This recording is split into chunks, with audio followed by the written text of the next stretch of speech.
Viewers আসসালামু আলাইকুম। আশা করি সবাই ভালোই আছেন, আপনাদের দোয়ায় আমিও খুব ভালো আছি। আজ আমরা খুবই একটা গুরুত্বপূর্ণ একটা বিষয় নিয়ে হাজির হলাম। এমএস এক্সেলের স্যালারি শিট। আজ আমরা স্যালারি শিট নিয়ে আলোচনা করব।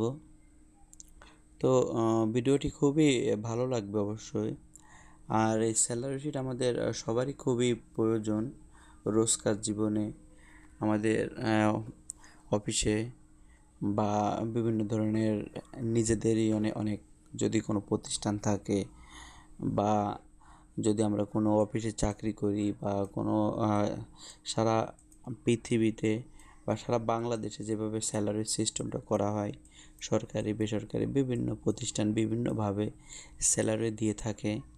তো আমরা কিভাবে স্যালারি শিটটা করব বা কোন বেসে স্যালারি শিটটা দেওয়া হয়, কেমনভাবে সেটা আমরা আজ বিস্তারিতভাবে দেখব।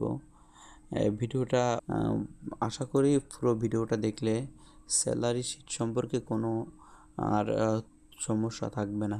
আমার সামনে কম্পিউটার স্ক্রিনে আমরা দেখতে পাচ্ছি একটা স্যালারি শিটের ফরম্যাট।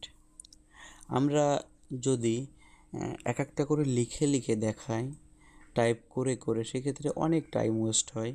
তো আমাদের সময় বাঁচানোর জন্য আমরা টাইপ করে ভিডিওটা শুরু করলাম আপনাদের শুধু বোঝার জন্য। কারণ এটা যদি এক একটা করে টাইপ করে করে বোঝালে অনেক সময় লেগে যায়, ভিডিওটা অনেক লং হয়। সেক্ষেত্রে দেখতে অনেক লং ভিডিও দেখতে কেমন একটা এনার্জি থাকে না। তো আমরা ভিডিওটা একটু ছোট করার জন্য আমরা ফরম্যাটটা তৈরি করে আমরা শুরু করলাম। আশা করি ভিডিওটি না টেনে দেখার জন্য চেষ্টা করবেন। সেলের স্যালারি শিট সম্পর্কে আপনার কোনো আর সমস্যা থাকবে না। তো আমরা আমাদের মূল কাজে চলে যাই। যেমন প্রথমে আমাদের এখানে টাইটেলে আমরা আমাদের কোম্পানির যে নামটা, সে নামটা সুন্দরভাবে উপরে লিখব, বা কোম্পানির যদি কোনো পার্সেন্টেজ থাকে সেটা আমরা এখানে ছোট ছোট করে লিখে রাখব। তারপরে এখানে আমরা দেখতে পারতেছি সেই এই যে সিরিয়াল, এখানে আমরা সিরিয়াল লিখব 1 2। আমাদের যত স্টাফ থাকবে, এমপ্লয় থাকবে, আমরা তাদের সিরিয়ালটা এভাবে লিখে দেব। আর তারপরে নেম, আমাদের যে স্টাফদের এমপ্লয়ের নামগুলো আমরা এখানে সিরিয়াল বাই আমরা নামগুলো লিখে রাখব। তারপর ডেজিগনেশন, তার পদবিটা, আমাদের যে এমপ্লয়, যে স্টাফের আমাদের পদবিটা আমাদের লিখতে হবে। এমডি, ম্যানেজার, অ্যাসিস্ট্যান্ট ম্যানেজার, বা এখানে আরও অনেক নাম আছে, সিকিউরিটি পিয়ন। আমাদের যার যে পোস্ট, সে পোস্টের ডেজিগনেশনটা দিতে হবে, পদবিটা দিতে হবে। দেন বেসিক স্যালারি, তার একটা বেসিক স্যালারি দিতে হবে। প্রতিটা অফিসে একটা নির্দিষ্ট একটা বেসিক স্যালারি দেওয়া হয়। সে বেসিকের উপরে নির্ধারণ করে তার বেতনটা ধার্য করা। যেমন আমাদের এখানে বেসিক ধরা হয়েছে কত, 40,000 টাকা। এটা হচ্ছে বেসিক স্যালারি। কারোর 10,000 হতে পারে, 15,000 হতে পারে, 20,000 হতে পারে। এক এক প্রতিষ্ঠান এক এক রকম স্যালারি দিয়ে থাকে। তারপর হচ্ছে ইন্স্যুরেন্স 10%, মানে আপনার ইন্স্যুরেন্স দিতে হবে 10%। সেটা আপনার বেতন থেকে 10% যা আসে তা হচ্ছে আপনাকে ইন্স্যুরেন্স দিতে হবে প্রতি মাসে মাসে। যেমন বেতন যদি আসে 40,000 টাকা, সেক্ষেত্রে আপনাকে এখানে ইন্স্যুরেন্স দিতে হবে 10%। আমরা এই পার্সেন্টগুলো আমরা করার জন্য, এই যে আমাদের বেসিক বেতন 40,000 টাকা, এখন বেসিক থেকে আমাদের 10% আমাদের ইন্স্যুরেন্স দিতে হবে। তার জন্য আমাদের এখানে একটা ফর্মুলা অ্যাপ্লাই করতে হবে। যেমন ইকুয়াল প্রেস করে এই যে বেসিকের উপরে ক্লিক, দেন গুণ করে আমাদের 10%। আমরা কিবোর্ড থেকে 10 লিখে পার্সেন্ট দিয়ে দেন এন্টার দিয়ে দেবো। দিয়ে দিলে আমাদের এই যে 40,000 টাকায় 10% ইন্টারেস্ট আসে আমাদের 4,000 টাকা। এটা আমরা এখানে ধরে টেনে দেব। এরপরে হেলথ।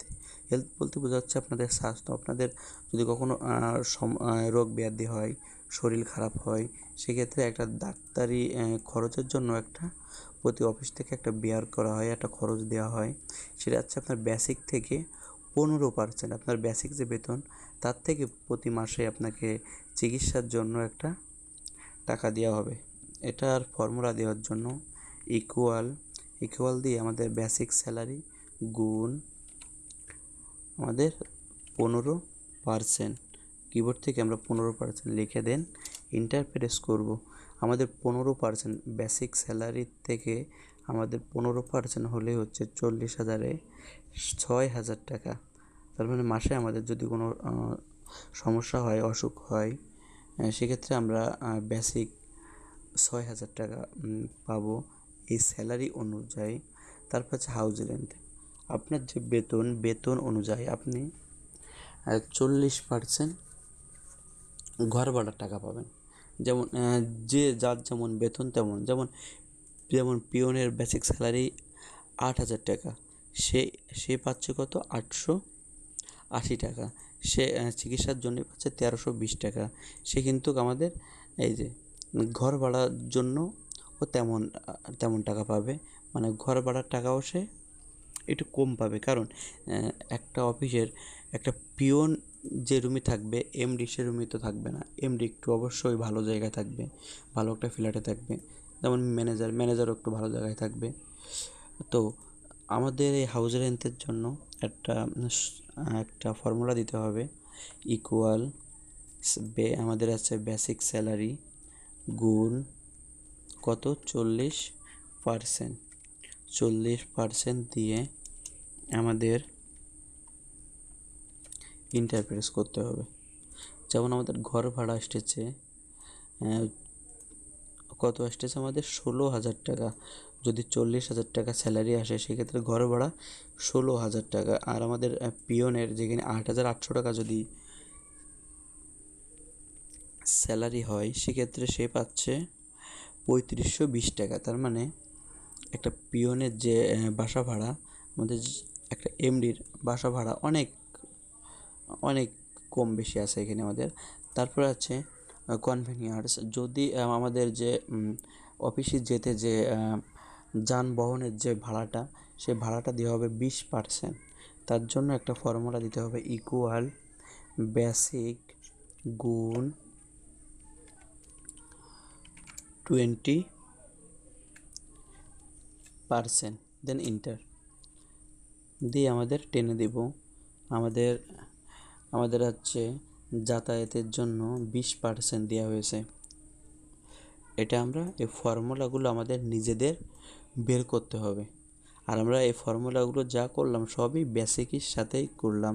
যেমন বেসিকের সেলের নামটা হচ্ছে ডি সেলে আছে বলে D5-এ আছে বলে 5D5। দেখেন এখানে আমাদের নামটা চলে আসছে D5। দেখেন প্রতিটা ঘরে D5-এর সাথে আমাদের গুণ হয়েছে। দেখেন D5-এর সাথে আমাদের ফর্মুলাটা গুণ করা হয়েছে আমাদের এখানে। দেখেন এই যে দেখেন D5-এর সাথে আমাদের গুণ হয়েছে। পরেরটা আছে ডেইলি বোনাস 50 টাকা। বিভিন্ন অফিসে নগদ দেওয়া হয়, আবার বেশিরভাগ অফিসেই আপনাকে বিভিন্ন ধরনের নাস্তা করানো হয় সকালবেলায়। তার জন্য এই টাকাটা কেটে নেওয়া হয়। এটা আপনার প্রতিদিনকের জন্য। তারপর আছে গ্রোস স্যালারি বলতে আপনার গড়ে আপনি যে এক্সট্রা টাকাগুলো পাচ্ছেন। যেমন আপনার বেসিক তো 40,000 টাকা, আর আপনার এই যে ইন্স্যুরেন্স, হেলথ, হাউস রেন্ট, তারপরে কনভেনিয়েন্স, এইসব টাকাগুলো টোটাল মিলে আপনার কত টাকা হচ্ছে। তারপর আছে ডেইলি বোনাস। এইগুলো টাকা মিলে যা হচ্ছে এটাকে আমরা যোগ করব।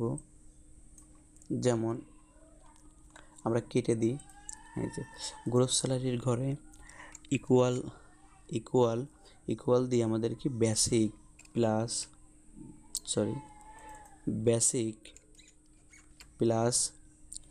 Insurance plus house rent plus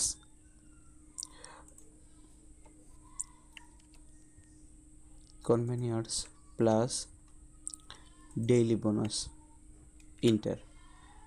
enter দিলে আমাদের দেখেন এই সব ঘরগুলো অটো নিয়ে নিচ্ছে। দেখেন এখান থেকে এই পর্যন্ত সব ঘরগুলো আমাদের যোগের যে ফর্মুলাটা এটা আমরা অ্যাপ্লাই করার পরে নিয়ে নিচ্ছে। এখন আমরা এগুলো টেনে দিব।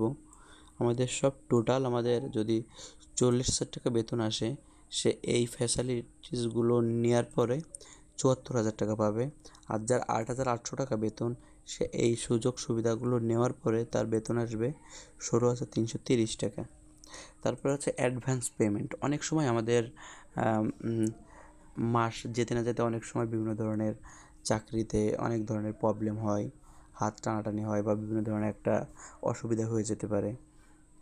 সেক্ষেত্রে অনেক সময় অফিস থেকে অ্যাডভান্স পেমেন্ট নেওয়া হয়। যেমন যেমন কারোর বেতন যদি 30,000 টাকা হয়, সে যদি 5,000 টাকা অ্যাডভান্স আগে নিয়ে রাখে, মাসের আগে নিয়ে রাখে, সেক্ষেত্রে তার এটা মাইনাস হয়ে যাবে।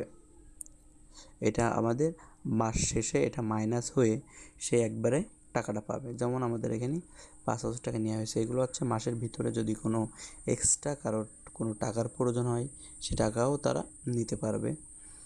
তারপর আছে প্রভিডেন্ট ফান্ড।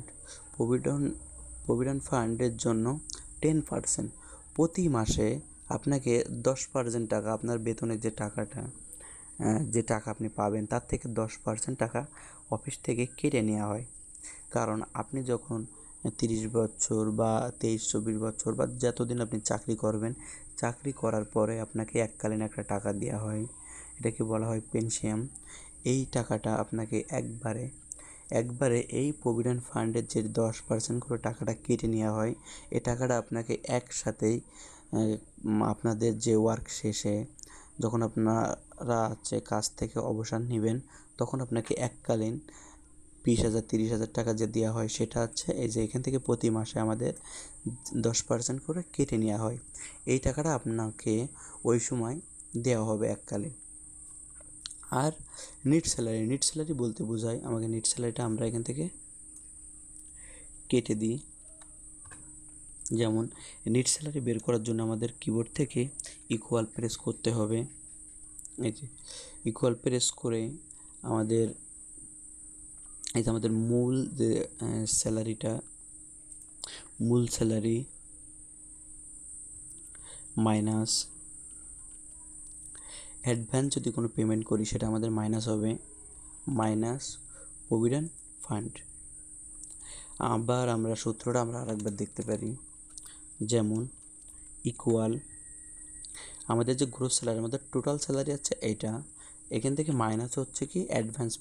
আমরা যদি আগে টাকাটা নিয়ে নিই সেক্ষেত্রে অ্যাডভান্স পেমেন্টটা মাইনাস, তারপরে প্রভিডেন্ট ফান্ড এই টাকাটাও আমরা এখান থেকে মাইনাস, দেন ইন্টার। সূত্রটা আমরা আরেকবার একটু দেখি। Equal gross salary minus advance payment, যে টাকাটা আমরা নেব সেটা মাইনাস হবে, প্লাস প্রভিডেন্ট ফান্ড।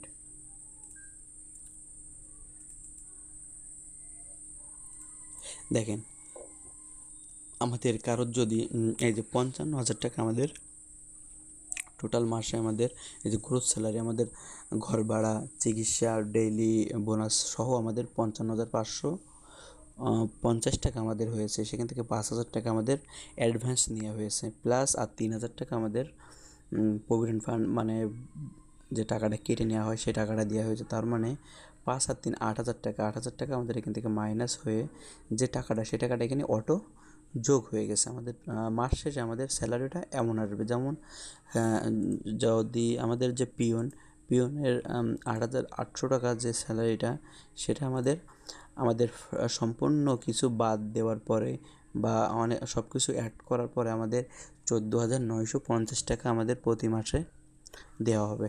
এটা আমাদের মূল স্যালারি। তো আশা করি স্যালারি শিটটা ভালো লেগেছে। যদি ভিডিওটা ভালো লাগে অবশ্যই লাইক, কমেন্ট এবং শেয়ার করতে ভুলবেন না। আর আমার এই চ্যানেলে যারা নতুন আছেন অবশ্যই সাবস্ক্রাইব করুন এবং পাশে থাকা বেল আইকনে ক্লিক করুন। ধন্যবাদ।